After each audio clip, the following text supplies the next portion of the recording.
पवन है, ये गुंजित गगन है। प्रभु की प्रतीक्षा में सारा भुवन है। आंगन में शिव का ये शुभ आगमन है। मिलन की लगन में मगन आज मन है।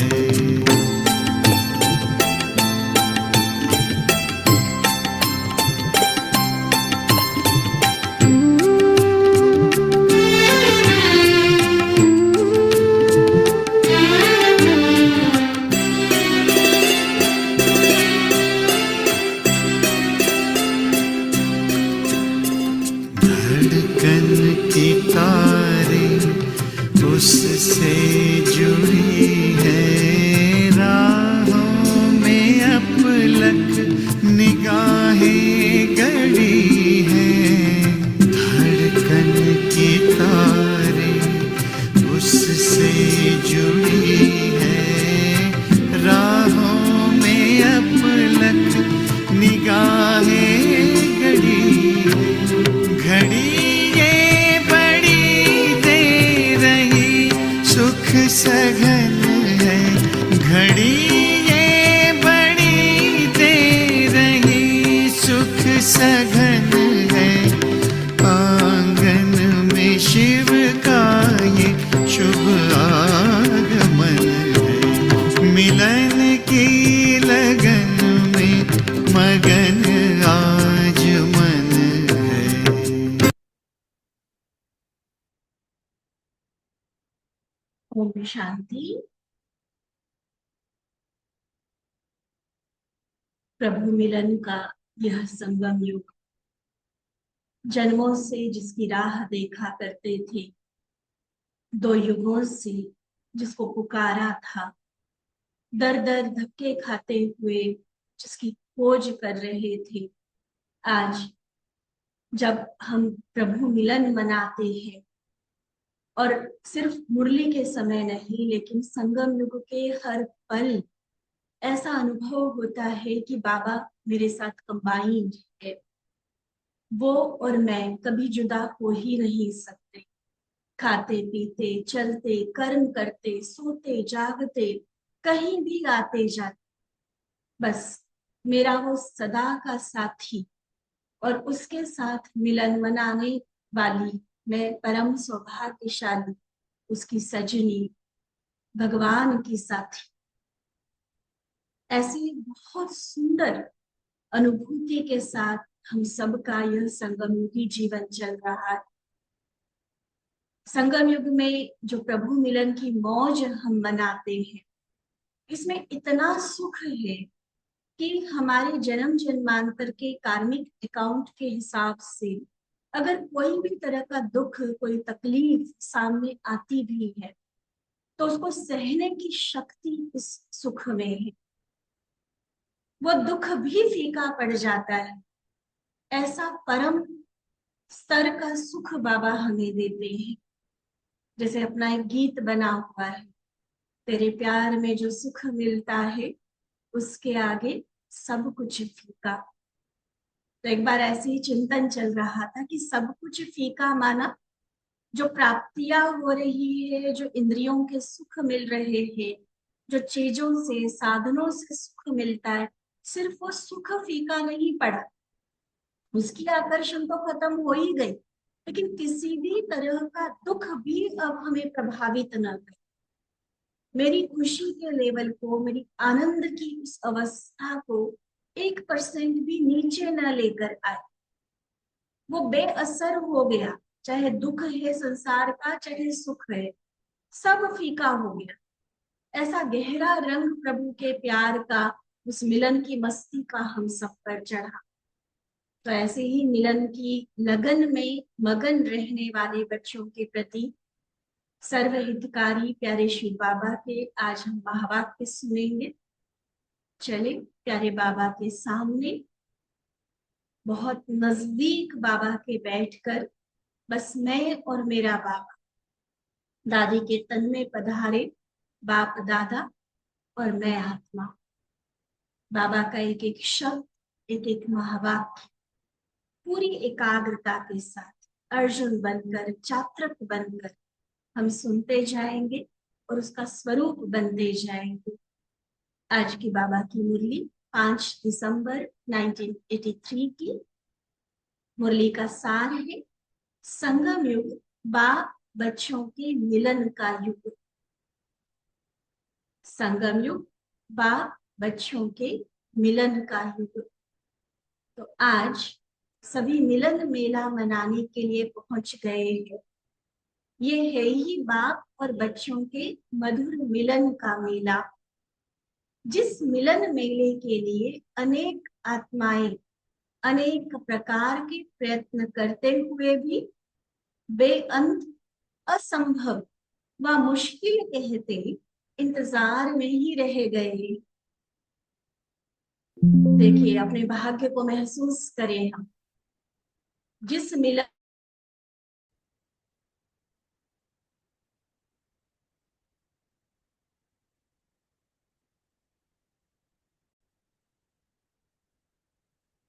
फिर से सुनते हैं बाबा कैसे हमें अपने भाग्य का नशा चढ़ा रहे हैं। बाबा कहते संसार में भी अनेकों अनेकों तरह की कोशिशें, अनेकों तरीके अपना रहे कि प्रभु से मिलन हो जाए, कुछ सेकंड के लिए उसका दीदार हो जाए, लेकिन अंत में क्या कह देते हैं कि वो तो बेअंत है, उसका भेद हम नहीं पा सकते, असंभव है, वह बहुत कठिन, बहुत मुश्किल है। और अभी भी वो इंतजार कर रहे हैं कि कौन सी ऐसी घड़ी आएगी, न जाने किस रूप में भगवान आएगा और हम उससे मिलन मना सकेंगे। कब हो जाएगा, इसी उम्मीदों पर चलते चले और अब भी चल रहे। ऐसी भी अन्य आत्माएं हैं जो कब होगा, कब आएंगे, इसी उम्मीदों पर चलते चले और कब होगा, कब आएंगे, कब मिलेंगे, ऐसे वियोग के गीत गाते रहते। भक्ति में बहुत ऐसे भजन बने कि कब दर्शन दोगे हमें, वो सभी है कब कहने वाले। पता नहीं प्रभु कब मिलोगे हमें, और आप सब है अभी वाले। हम क्या कहेंगे, बाबा कब आओगे, कब मिलन मनाओगे, ये नहीं बोलेंगे। हम अभी मिलन मना रहे। वो वियोगी है और आप सहज योगी, सेकंड में मिलन का अनुभव करने वाले। अभी भी आपसे कोई पूछे कि बाबा से मिलना कब और कितने समय में हो सकता है, तो क्या कहेंगे, क्या कहेंगे? हम बोलेंगे उनको कि हजारों साल तपस्या करनी पड़ेगी, इतना कठिन तप करना पड़ेगा, क्या कहेंगे? अभी अनुभव से क्या कह सकते हैं? निश्चय और उमंग से यही कहेंगे कि बाबा से मिलना बच्चे के लिए कभी मुश्किल हो ही नहीं सकता। बाप है ना हमारा, तो बाप को तो कभी भी चाहे मिल लो। सहज और सदा का मिलना है। संगम युग है ही बाप बच्चों के मिलन का युग। निरंतर मिलते रहते हो ना, है ही मेला, मेला अर्थात मिलन। तो बड़े फकुर से कहें कि आप लोग मिलना कहते हो, लेकिन हम तो सदा उन्हीं के साथ, अर्थात बाबा के साथ ही खाते पीते चलते खेलते पलते रहते हैं। देखो, जितना जिसको अनुभव होगा ना इस बात का, उतना नशा चढ़ेगा। ये कोई शब्दों में जवाब किसी को देने वाली बात नहीं है। ये शब्द भी फलक से, नशे से उसी आत्मा के अंदर से निकलेंगे जो सच में ही अनुभव करती है। कैसे कंबाइंड होकर बाबा मेरे साथ चलता है, हर कर्म में वो मेरा साथी है। तो इतना फकुर रहता है। वह पूछते कि परमात्मा बाप से स्नेह कैसे होता है, मन कैसे लगाए, और आपके दिल से यही आवाज निकलता कि मन कैसे लगाना तो छोड़ो, लेकिन मन ही उनका हो गया। कहते हैं ना, बाबा मैं तेरी, तू मेरा और मैं तेरा। तो जब मन ही बाबा का हो गया तो मन को अलग से जाकर लगाने वाली मेहनत जो थी उसका जरूरत ही नहीं रही। बाबा फिर पक्का करा रहे, तसल्ली कर रहे हैं बाबा। एक तरफ बच्चों के जवाब फलक वाले, नशे वाले क्या होने चाहिए, ये भी बाबा कहते हैं, जो एक्चुअली बाबा हमें प्राप्ति करा रहे हैं उस आधार पर देखा जाए। लेकिन फिर बच्चों की चेकिंग भी कराते। बाबा पूछते आपका मन है क्या, जो मन कैसे लगा। मन बाप को दे दिया तो किसका हुआ, आपका या बाप का। जब मन ही बाप का है, जब मन ही बाप का है, तो फिर लगावे कैसे, यह प्रश्न उठ ही नहीं सकता। प्यार कैसे करते हैं, यह भी क्वेश्चन नहीं, क्योंकि सदा ही लवलीन रहते, लवलीन स्थिति में ही रहते हैं हमेशा। प्यार स्वरूप बन गए हैं, मास्टर प्यार के सागर बन गए हैं, तो प्यार करना नहीं पड़ता, प्यार का स्वरूप हो गए हैं। दुनिया में भी कहते हैं ना, प्यार किया नहीं जाता, हो जाता है। लेकिन बिना संबंध के, बिना परिचय को जाने हमारा भी तो नहीं था। लेकिन जब अब एक बार जान लिया बाबा, पहचान लिया, मैं उसकी हो गई, अब प्यार कैसे करते हैं, मन कैसे लगाते हैं, इन प्रश्नों का कोई अर्थ नहीं रहा, क्योंकि मन है ही बाबा का। उसके प्यार में ही हम लवलीन रहते, प्यार के सागर की गहराई तक हम समाये रहते, प्यार स्वरूप हो गए। सारा दिन क्या अनुभव करते, प्यार की लहरें स्वतः ही उछलती है ना। जितना जितना ज्ञान सूर्य की किरणें व प्रकाश बढ़ता है, उतना ज्यादा प्यार की लहरें उछलती हैं। देखो, इनडायरेक्टली बाबा प्यार का भी आधार हमें बता रहे हैं कि जितना ज्यादा हम ज्ञान के प्रकाश को अपने अंदर बढ़ाते जाए, वो रोशनी बढ़ती जाए, जितना अधिक बाबा के समीप आते जाए, प्यार की लहरें स्वतः उछलती रहेगी। तभी बाबा कई बार कहते हैं कि योग भी लगाना पड़े वो वाली बात नहीं, स्वतः जैसे निरंतर योग वाली अवस्था, उसी के प्यार में मन डूबा हुआ है। अमृत वेले ज्ञान सूर्य की ज्ञान मुरली क्या काम कराती, खूब लहरें उछलती है ना। सब अनुभवी हो ना, कैसे ज्ञान की लहरें, प्रेम की लहरें, सुख की लहरें, शांति और शक्ति की लहरें उछलती हैं, और उन्हीं लहरों में समा जाते। यही अलौकिक वर्षा प्राप्त कर लिया है ना, यही ब्राह्मण जीवन है। लहरों में समाते समाते सागर समान बन जाएंगे। जैसे नदी सागर में समा गई, अब नदी का कोई अपना अलग अस्तित्व नहीं। सागर में समाने के बाद नहीं कहा जाएगा कि ये गंगा का पानी है और ये यमुना का है, ये कोई नर्मदा का है, ये कृष्णा का है। समा गई, वो भी सागर बन गई। किसी को भक्ति में लोगों ने लीन, परमात्मा में आत्मा का लीन हो जाना है, लेकिन यहाँ हम प्यार में लीन हो जाते हैं, उन लहरों में लहरा जाते। मुरली के साथ साथ बाबा की एक एक व्यक्त महावाक्य, भगवान के एक एक शब्द के साथ जो उनका प्यार है, ज्ञान का प्रकाश है, शांति की लहरें, सुख की लहरें, उसमें लहराते रहते। यही ब्राह्मण जीवन है। सुना ब्राह्मण जीवन की परिभाषा, किसे कहते हैं ब्राह्मण जीवन।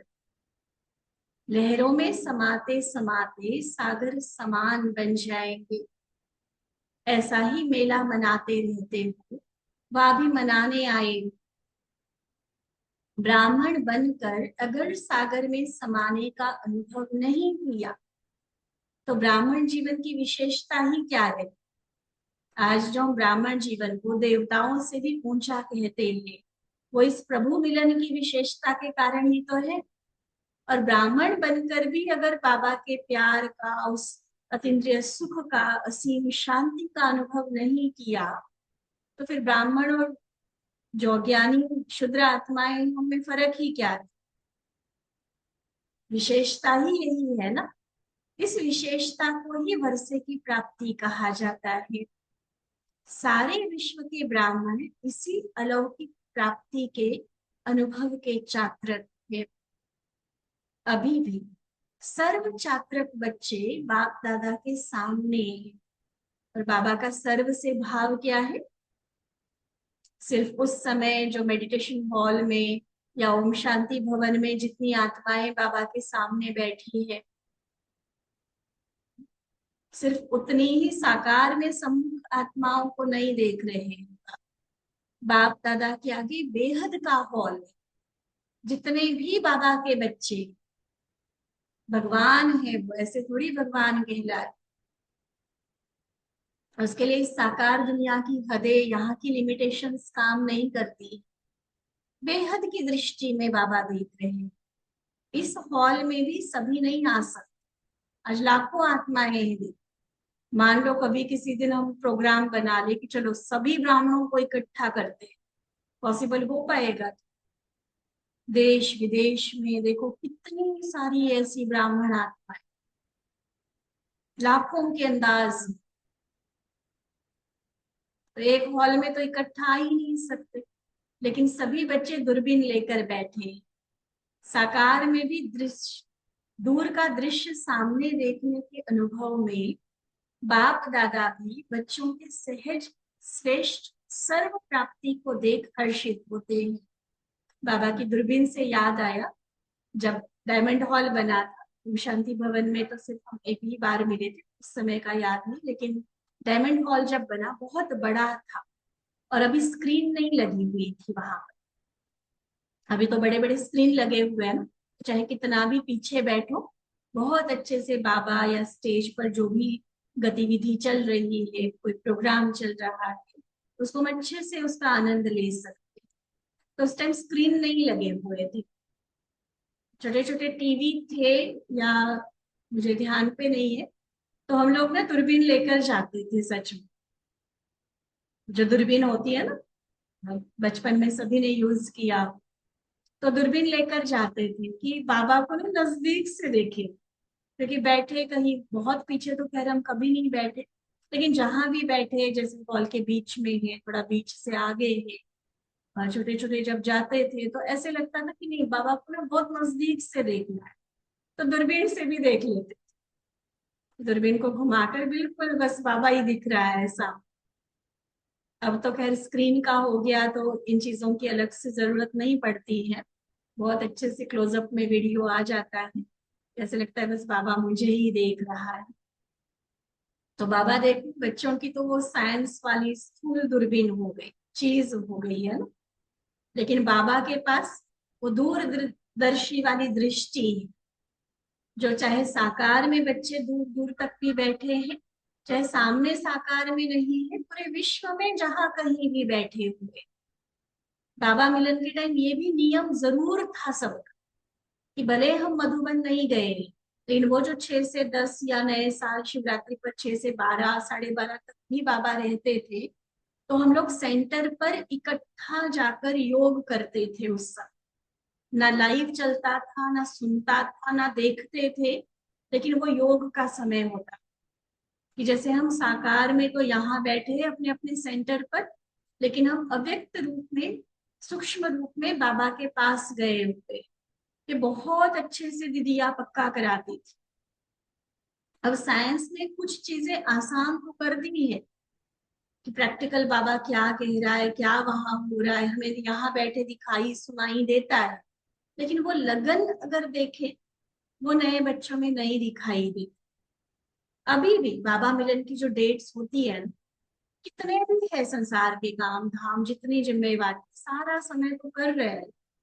अब तो बहुत शॉर्ट होता है, सिर्फ 2 घंटे का होता है, 6 से 8, लेकिन उतना भी टाइम हम बस फोकस होके बैठ जाए, ये बहुत कम बच्चे करते हैं, और इसीलिए फिर शक्ति में नंबरवार हो जाते हैं। खैर चलो, फिर बाबा के पॉइंट पर आते हैं। बाबा क्या कहते हैं? बच्चे दूरबीन लेकर बैठे हुए हैं, तो बाप दादा भी बच्चों के सहज श्रेष्ठ सर्व प्राप्ति को देख हर्षित होते हैं। आप सभी भी इतने हर्षित होते हो, इतने हर्षित होते हो जैसे बाबा होता है, या कभी हर्षित और कभी माया के आकर्षित, माया के दुविधा में तो नहीं रहते हो? दुविधा दलदल बना देती है। अभी तो दलदल से निकल दिल तख्त नशीन हो गए ना। दुनिया की बातों में फंसना दलदल की रीति से, और बाबा ने उस गंदी पुरानी दुनिया की दलदल से निकाल कर हमें अपने दिल रूपी सिंहासन पर बिठा दिया। सोचो, कहा दलदल और कहा भगवान का दिल तख्त। क्या पसंद है? क्या पसंद है? चिल्लाना। दलदल में फंसा हुआ व्यक्ति क्या करेगा? चिल्लाता ही रहेगा बेचारा, मुझे छुड़ाओ, मुझे निकालो। तो चिल्लाना पसंद है या तख्त पर चढ़ के बैठना पसंद है? पसंद तो तख्त है, बाबा को भी पता है। यहाँ कोई हाथ उठाएगा, कहेगा कोई कि हमें दलदल पसंद है? कहने में तो सभी कहेंगे, और है भी पसंद। बाबा का दिल, दिल तख्त पसंद है। फिर दलदल की ओर क्यों चले जाते हो? ये है रियलाइजेशन वाला। जब पसंद बाबा का दिल है, तो फिर भी उस पुरानी दुनिया के, पुराने संस्कारों के, पुरानी चीजों के आकर्षण में क्यों फंसते? दलदल के समीप जाने से ही दलदल अपनी तरफ खींच लेती। अंदर जाने की बात नहीं होती, थोड़ा सा संकल्प की भी वहां पर झुकाव हुआ ना, कब फंसते चले जाएंगे पता भी नहीं चलता। अच्छा, फिर बाबा पूछते, अपने को नया समझ करके आए व कल्प कल्प के अधिकारी समझ कर आए। नए आए हो ना, पहली बार आने वाले बाबा के सामने, तो उस हिसाब से बाबा के परिचय के लिए भले नया कहा जाता है, लेकिन पहचानने में तो नए नहीं हो ना। नए बन पहचानने के लिए तो नहीं आए हो। पहचान का तीसरा नेत्र प्राप्त हो गया है, अभी प्राप्त करने नहीं आ गए। क्योंकि बाबा मिलन के लिए अधिकार, छुट्टी ही उन्हीं आत्माओं को मिलती है जो पूरे निश्चय बुद्धि होकर कुछ धारणाएं स्वयं में जो अपना चुके होते, तो वो परिवर्तन का चार्ट जब तक नहीं देते, चाहे वो ब्रह्मचर्य की पालना है, शुद्ध खान पान है, डेली मुरली है, तब तक तो प्रभु मिलन के लिए साकार मधुबन में जाना अलाउ भी नहीं किया जाता। तो सभी है ही ज्ञानी बच्चे, बाबा को पहचाने हुए बच्चे। तो सभी आए हुए बच्चों, ब्राह्मण जन्म की सौगात बर्थडे पर मिली व यहाँ बर्थडे मनाने आए। बर्थडे गिफ्ट बाप द्वारा तीसरा नेत्र मिला है। बाबा को पहचानने का नेत्र मिलता है। जन्म लेते नेत्र मिलते, सबके मुख से पहला बोल क्या निकला? बाबा। अभी तक जिसको प्रभु ईश्वर पता नहीं कितने बड़े बड़े नामों से बुलाते थे, कितनी बड़ी महिमा जिसकी करते थे, अब एक्यूरेट महिमा, एक्यूरेट परिचय तो मिला, लेकिन एक संबंध जुड़ गया बाबा के साथ। इसलिए देखो, जिस दिन कोर्स में भी बाबा का परिचय देते हैं ना, तो बाबा शब्द हम जरूर पक्का कराते, वो संबंध जरूर पक्का कराते। ऐसा ना हो कि परिचय भी मिले कि वो कैसा नाम, रूप, देश, काल क्या है, लेकिन संबंध ही ना जुड़े आत्मा, तो वो कोर्स अधूरा है, वो प्रोग्राम अधूरा है। इसलिए बाबा शब्द पहचाना, तब तो बाबा कहा ना। सभी को बर्थडे गिफ्ट मिली है, वह किसकी रह गई है? सबको मिली है ना। गिफ्ट को सदा संभाल कर रखा जाता है। तो बाप दादा को भी सभी बच्चे एक दो से प्यारे हैं।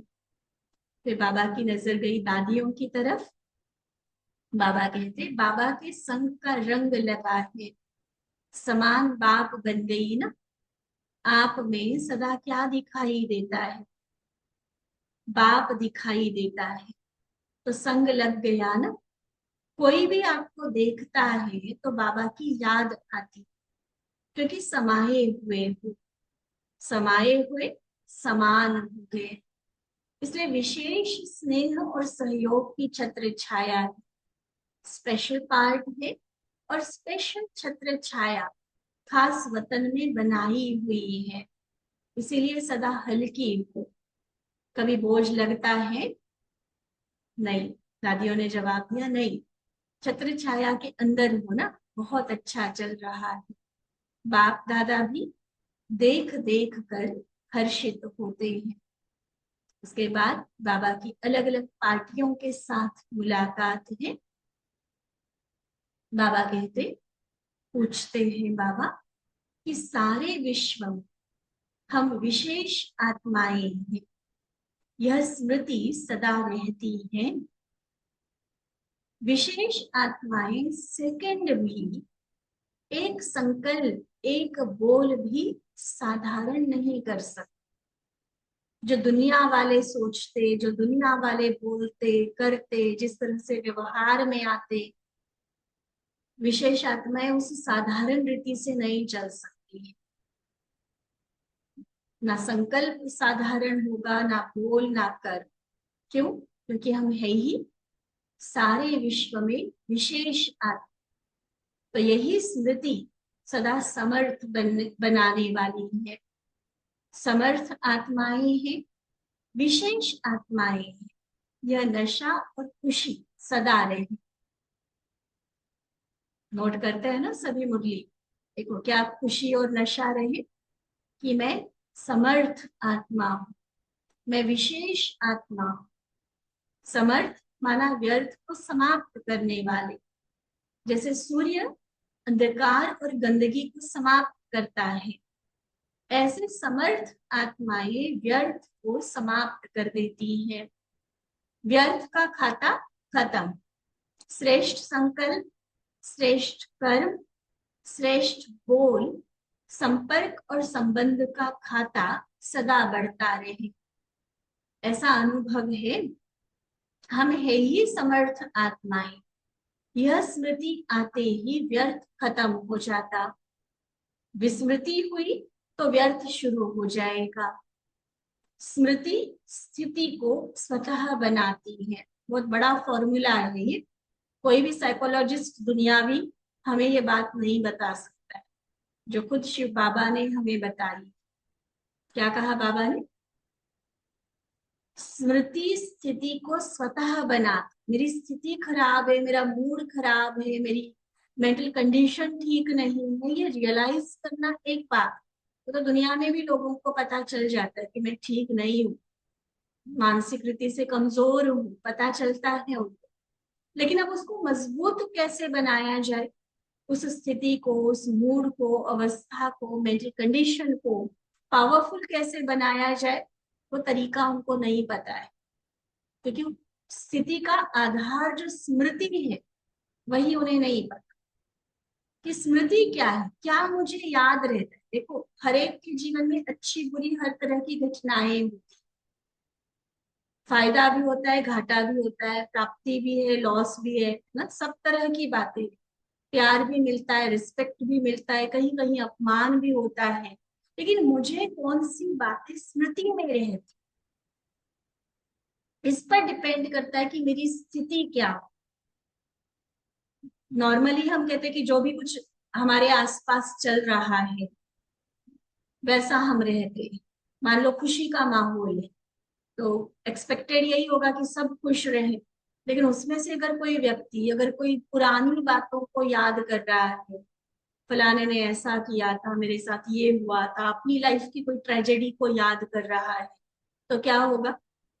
उस खुशी भरे माहौल के बीच में भी वो उदास लटका हुआ चेहरा लेकर घूमेगा।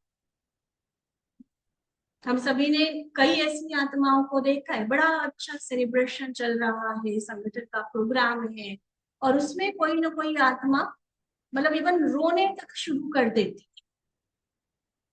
बस किसी छोटी सी बात की फीलिंग लेकर। उसने मुझे स्टेज पर नहीं बुलाया, मेरा नाम नहीं लिया, ये नहीं किया। ज्ञानी आत्माओं की बात हम कर रहे हैं, अज्ञानियों की तो खैर स्थिति की बात ही अलग। लेकिन ज्ञानी आत्माओं में भी कई बार देखा जाता है कि कई ब्राह्मण बच्चों की स्थिति अभी तक बहुत कमजोर है। थोड़ा सा भी अपमान, थोड़े से अपशब्द, थोड़ा सा मान में जो कमी हो जाती है, उसको सहन नहीं कर पाते। और ये भी नहीं कि सिर्फ मन में वो बात रखे, वो फिर एक दूसरे के साथ वर्णन करके या जैसे बहुत वो भावुक होकर वो सारे माहौल को भी कई बार खराब कर देते हैं। और इसका कारण क्या है कि स्मृति, सोचो प्रोग्राम चल रहा है, इवन लौकिक में भी कहीं रिश्तेदारी में जाते, कहीं किसी के फंक्शन आदि पे जाते, इवन किसी के डेथ पे भी जा रहे हैं, तो भी रोने वालों के साथ रोने वाले भी होते हैं। लेकिन वहां पर कुछ उन रोने वालों को सांत्वना देने वाले, हिम्मत देने वाले, जो हुआ उस चीज को एक्सेप्ट करने की शिक्षा देने वाले, वो बल भरने वाले भी होते हैं। और वो तब कर सकते जब उनकी अपनी स्मृति इतनी पावरफुल होती। तो स्थिति का आधार स्मृति है। आधार ये नहीं है कि किसने मुझे क्या कहा वैसी मेरी स्थिति बन गई। आधार ये नहीं कि मेरे साथ क्या हो रहा है। आधार ये नहीं है कि मुझे क्या मिल रहा है व नहीं मिल रहा है। नहीं, भगवान वाच स्मृति स्थिति को स्वतः बनाती है। और इसी का यादगार शास्त्रों में आता है कि हनुमान जी जब दूत बनकर रावण के दरबार में गए, तो एक ये नियम बना होता है, चाहे दुश्मन सेना का दूत है, लेकिन क्योंकि वो उस सेना में तो अच्छा पोजीशन पे है ना, आज तक भी ये नियम है। एक तो उसको कभी हम दूत के रूप में जो जाता है तो उसको कभी नुकसान नहीं पहुंचाना होता, और पूरा आदर सत्कार जो उसकी पोजीशन के अकॉर्डिंग है उसको देना होता है। लेकिन रावण के दरबार में हनुमान जी का कोई मान सम्मान नहीं रखा, उसको कोई भी सिंहासन नहीं दिया गया, जबकि रावण इतने ऊंचे सिंहासन पर बैठा है, उसके दरबारी बैठे हैं और हनुमान जी खड़े हैं। तो हनुमान जी ने क्या किया, कितना बड़ा इंसल्ट था वैसे ये उनका। तो हनुमान जी ने क्या किया, देखी है ना कहानियां, ये सभी ने सुनी भी है। हनुमान जी ने लंबी की अपनी पूंछ, उस पूंछ को रोल करते करते करते इतना बड़ा सा आसन बना दिया जो रावण के सिंहासन पे भी ऊंचा, और उस पे शान से बैठ गया। अब मैं अपने राम की बात आपको कहूं, अब मैं उसका संदेश आपको सुनाऊं। तो आधार है स्मृति, अभिमान की बात नहीं है। लेकिन किसी के मान देने न देने से, किसी के मुझे प्यार करने न करने से, लौकिक हद की प्राप्तियां मुझे हो रही है नहीं हो रही है, लोग इसको स्थिति का आधार मानते हैं, इसको खुशी का आधार मानते हैं। और हमें पता है कि मेरी स्मृति जैसी हो और उस पर किसी और का अधिकार नहीं। मुझे खुद तय करना है, मुझे खुद ये डिसाइड करना है कि मेरी स्मृति कैसी है, वो मेरे हाथ में है, और वैसी ही मेरी स्थिति बनेगी। क्लियर है ना बाबा की ये बात, जैसी स्मृति वैसी स्थिति। तो कल मेरा मूड खराब हो गया, मेरी रोना निकल आया या कुछ हो गया, और हम दोष दूसरों को दे, गलत। मैंने अपनी स्मृति का ध्यान नहीं रखा, तब स्थिति बिगड़ी। तो अगर स्मृति का ध्यान रख रहे हैं, दुनिया चाहे उथल पाथल हो रही, कोई फर्क नहीं पड़ेगा हम। तो स्मृति, स्मृति के आधार से स्थिति, इसलिए स्मृति स्वरूप हो जाओ। इसलिए नष्टो मोहा के साथ बाबा ने स्मृति लब्धा शब्द बोला है। ये साधारण सा शब्द नहीं है बाबा, बहुत गहराई है इसमें। स्वरूप कभी भी भूलता नहीं। आपका स्वरूप है स्मृति स्वरूप, स्वसमर्थ स्वरूप। बस यही अभ्यास और यही लगन, इसी लगन में सदा मगन, यही जीवन है। फिर बाबा कहते कभी कभी, कभी भी किसी परिस्थिति में वायुमंडल में उमंग उत्साह कम होने वाला नहीं, सदा आगे बढ़ने वाले। क्योंकि संगम युग है ही, संगम युग है ही उमंग उत्साह प्राप्त कराने वाला। यदि संगम पर उमंग उत्साह नहीं होता तो सारे कल्प में नहीं हो सकता।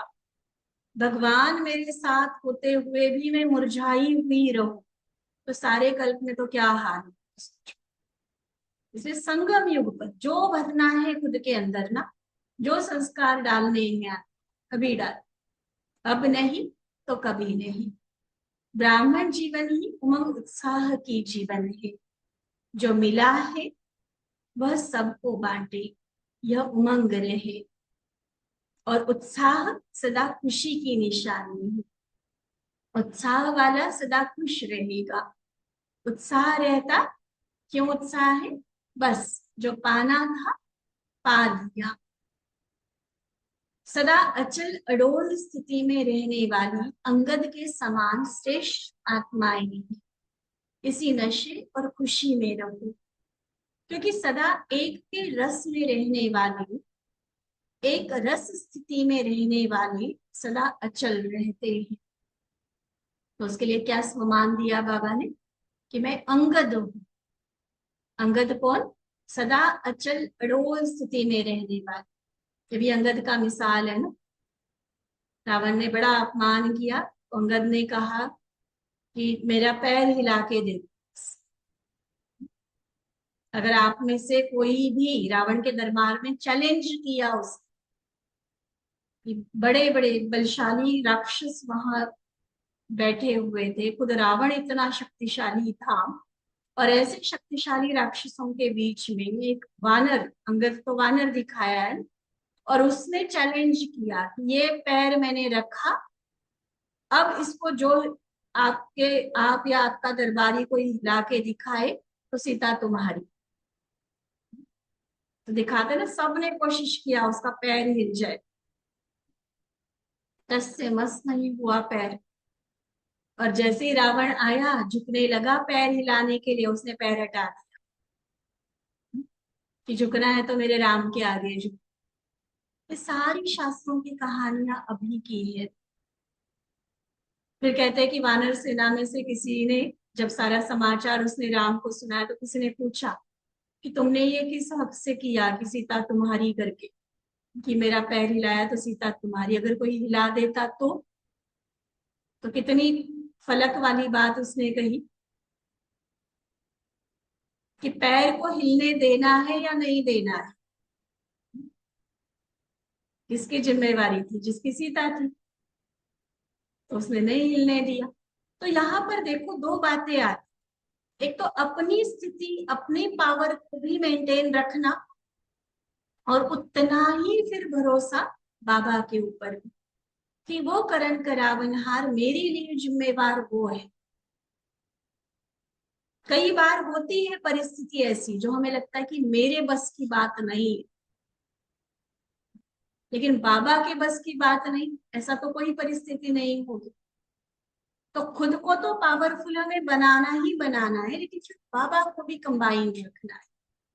तब रहेंगे हम अचल और अडोल। जहां एक होगा वहां कोई खिटपिट नहीं। दो होता है ना, दो तरफ ध्यान जाता है तो दुविधा होती है। तो एक में सदा न्यारे और प्यारे, एक के बजाय, एक बाबा के बजाय दूसरे कहीं भी बुद्धि न जाए। जब एक में सब कुछ प्राप्त हो सकता है तो दूसरी तरफ जाए ही क्यों? कितना सहज मार्ग मिल गया, एक ही ठिकाना, एक से ही सर्व प्राप्ति, और चाहिए ही क्या? सब मिल गया। बस जो चाहना थी बाप को पाने की वो प्राप्त हो गया। इसी खुशी में नाचते रहो, खुशी के गीत गाते रहो। दुविधा में कोई प्राप्ति नहीं। कहते ना, दुविधा में दोनों गए, न माया मिली न राम। दुविधा में कोई प्राप्ति नहीं, इसलिए एक में ही सारा संसार अनुभव करो। फिर नेक्स्ट ग्रुप के साथ बाबा बात कर रहे, बाबा पूछते, बताते हैं बाबा कि अपने को सदा हीरो पार्टधारी समझते हुए हर कर्म करो। जो हीरो पार्टधारी होते हैं उनको कितनी खुशी होती है। वो तो हुआ हद का पार्ट, आप सबका बेहद का पार्ट है। दुनिया में भी आजकल देखो हीरो लोग जो होते हैं, हीरो हीरोइंस जो फिल्मी एक्टर्स होते हैं, कितने उनके जलवे होते हैं, कितना उनको नशा रहता है, हमें ये इतने कमाने वाले, इतने वो है, लेकिन वो हद के हीरोज हैं। आप सब तो बेहद ड्रामा के हीरो एक्टर्स, और वो भी किसके साथ पार्ट बजाने वाले हैं, किसके सहयोगी हैं। अंदर दिल में वो जवाब फलक के साथ निकलता जाए, भगवान के साथ पार्ट, स्वयं खुदा की खुदाई खिदमतगार हम बने हैं। सोचो किस सेवा के निमित्त है। अगर यह स्मृति रहे, सदा रहे, तो सदा हर्षित, सदा संपन्न, सदा डबल लाइट रहेंगे। हर कदम में उन्नति होती रहेगी। क्या थे और क्या बन गए, वाह मैं और वाह मेरा भाग्य। सदा यही गीत खूब गाओ और औरों को भी गाना सिखाओ। 5000 वर्ष की लंबी लकीर खींच गई, छोटा मोटा भाग्य नहीं है, कोई 5-10 हजार की लॉटरी नहीं लगी हुई है। अविनाशी भाग्य, कल्प कल्पांतर के लिए इतनी श्रेष्ठ तकदीर की लकीर भगवान ने बना, तो खुशी में नाचो। ये स्मृतियां रहे ना तो खुशी रहेगी। वो जब दूसरी दूसरी स्मृतियों में जाते हैं ना, भगवान के महावाक्य के बदले आत्माओं के जो वाक्य, वो जब बुद्धि में घूमते हैं तो खुशी गायब होती है। तो सिमरण ही करना है तो भगवान के महावाक्यों का करो, अपमान को क्यों याद करते हो। बाबा ने जो स्वमान दिए, इतने श्रेष्ठ नशे चढ़ाए, वह स्मृति हमारी सदा। ठीक है। अच्छा, ऐसे सर्व अधिकारी आत्माओं को सदा सागर के भिन्न भिन्न लहरों में लहराने वाले अनुभवी मूर्त बच्चों, सदा दिल तख्त नशीन बच्चों को, सदा मिलन मेला मनाने वाली श्रेष्ठ आत्माओं, साथ साथ देश व विदेश के दूरबीन लिए हुए बच्चों को, विश्व के अनजान बच्चों, बाप दादा याद प्यार दे रहे हैं। सर्व आत्माओं को यथा स्नेह तथा स्नेह संपन्न याद प्यार, और वारिसों को नमस्ते। हम रूहानी बच्चों की रूहानी बाप दादा को दिल व जान, सिक व प्रेम से नमस्ते नमस्ते नमस्ते। अच्छा, ओम शांति।